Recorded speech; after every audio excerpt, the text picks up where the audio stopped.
So I'm a owner. My wife and I are owner of a veterinary practice in North Carolina. We have 11 employees. Our top line from last year was 2.7. We should do 3 this year.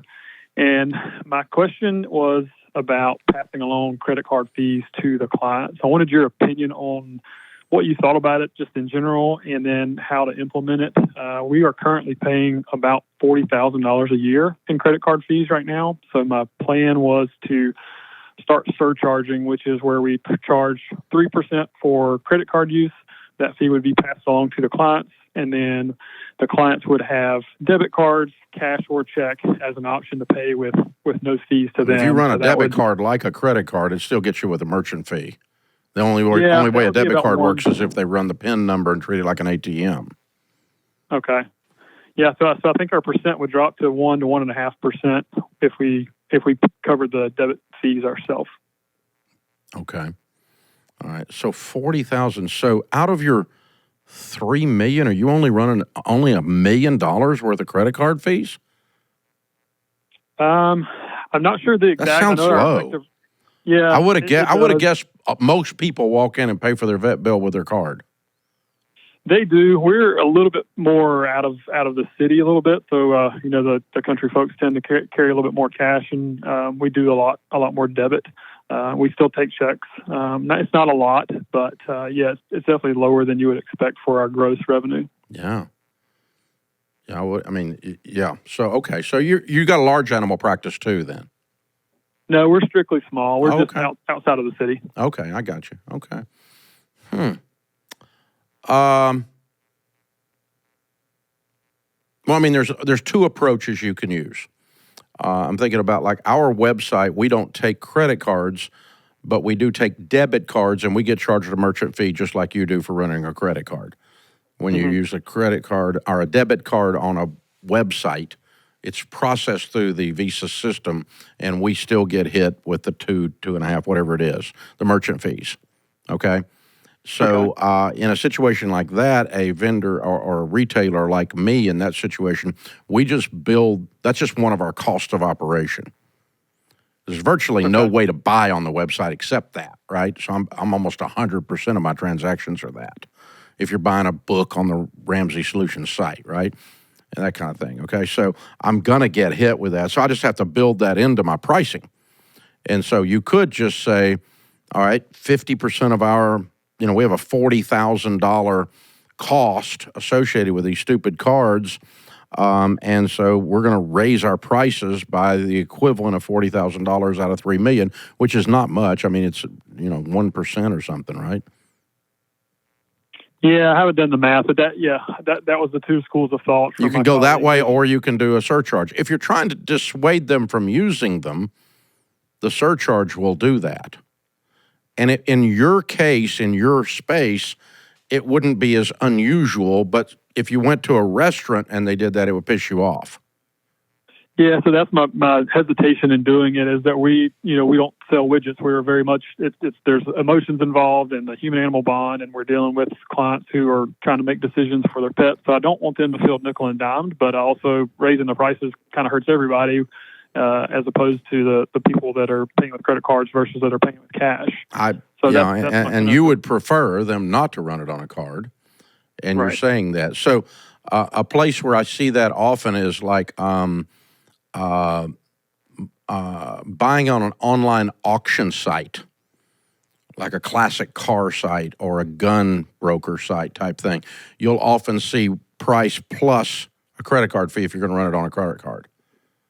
Okay, that's not that unusual on those sites, so it's not offensive then, because that's a small broker of some kind, or it's an individual, and if you're going to run a card on something like that, it's going to cost them a chunk, and they're saying if you want to run it on a card, that's fine. And so, I bought some ATVs for the farm the other day for the grandbabies to ride on, and those guys are friends of mine. They're great customers of us, and I bought stuff from them, and I called them up, and I'm like, hey, you don't want me to run this on a card. In my case, it's a debit card, but they're still going to get hit with that exact same fee. And they're like, oh, no, we'll send you the wire information. Just wire it. But now that's a little larger transaction. That's not it's not a $200 transaction, right? So, Right. you know, on a $200 transaction, you do feel kind of nickel and dimed. I don't know. I think you got to gauge how your customers are going to react to a surcharge, and just go, you know, as of June 1, when you use a card, we're going to tack on 3% or 5% or whatever it is. And you could just try it and see what kind of pushback you get. Yeah, I'll have to figure out if it's worth some of the pushback, which we may not know till after the fact. You know, if it's two people and they're loud, well, so what? Maybe you didn't want them anyway. Yeah, right. And you know, if they're running $1,000 surgery on their cat, okay, and it costs them $50, or they could just pay for it, right? Yeah. That's not punitive. You know. Yeah, I thought if we explained it to the fact that we didn't want to raise prices on everybody, so that we're implementing this ahead of time. They know ahead of time, so they have other options. This is a cost we're not making money on this transaction. Right. This is a cost that when you use your card, it costs us, and so we're going to let you pay for it. Yeah. And that's all it is. And if you don't want to use the card, it's okay. You don't have to use the card. We're not encouraging one way or the other. But if you run on a card, it costs us, and I'm not going to raise prices on everybody because of that. Yeah, I think you could try that. You just need to message it to the customers to where you feel good about it from I guess a sales standpoint, or from a customer relations standpoint. What's the narrative that feels right, that I feel ethical in how I'm doing it? And the way you've talked it through with me, Chad, makes a lot of sense. I'm trying to think, if I walk in there with my dog, what am I going to think? And I'm not going to think boo about it. I'm going to, you know, I'll just pull some Uncle Benjamin's out of the dadgum wallet and pay you. But I'm a cash dude. I'm more like one of your country customers. I'm more that guy. I'm that redneck, right? So, you know, I've always got money in my pocket, so real money. So, and so that's, you know, it wouldn't bother me a bit. If I look up and go, it's $1,000, I can save $50 by not. I'll reach in there and pay you. Yeah, and like you said, the ones that will make a fuss are probably our C and D clients anyway. Yeah, and they may be clients that it's okay if they didn't come back. Right. They may take up a lot of your calories anyway. Yeah. And, you know, sometimes that's okay. But, again, you don't want to lose them because you hadn't thought through it, which is smart to make this call and kind of talk it through together here. So I would make sure you think through it. You have, like, one person more than anybody else that's going to be having this conversation because they work the front desk and do the checkout. Yeah, that was my other hesitation. Our CSRs up front, it's going to be a lot on them. No, not if you get their buy-in on it. Well, they're going to take the brunt of the ones that are complaining. But yeah. Well, you know, no. I'm going to tell them, listen, if someone is getting hot about it, just call me out of the back. I don't want you to have to handle that. Yeah. Come get me, because that's going to be 1% of your people. You're not going to have much of that, okay? But don't ask them. And guys, this is what's going on. It's going to affect it affects our profitability, so it affects my raises with you. And you guys help me run this business well, and this is just a good business move, and I just need you to feel comfortable with it so you can explain it without I don't want them explaining it apologetically. I just want them to be matter of fact. Yeah. Yeah, that makes sense. And to do that, I need their emotional buy-in, and part of that is you got to take the slack on the hot ones. Don't ask them to take the hot ones. Yeah.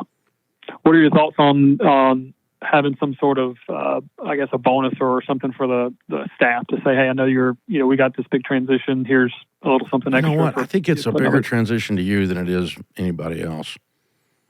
Okay. You've already burned more calories thinking about this than everybody else in the whole discussion put together will. They'll look at it and they'll make a nanosecond decision and go, whatever, here's cash. You know, and they're just going to move right on, because it's not the only time they've ever seen this in their life.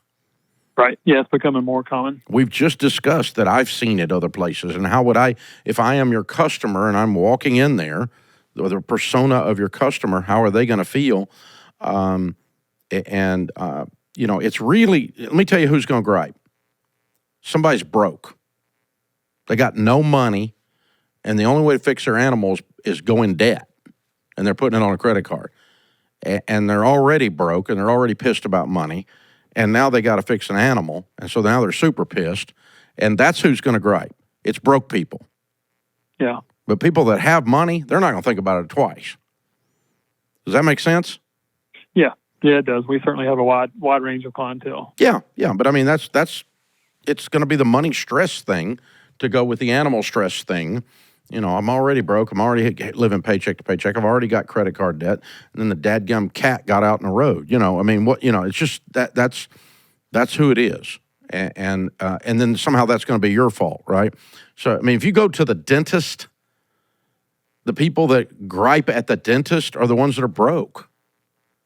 You know, they don't have the money to get their teeth fixed.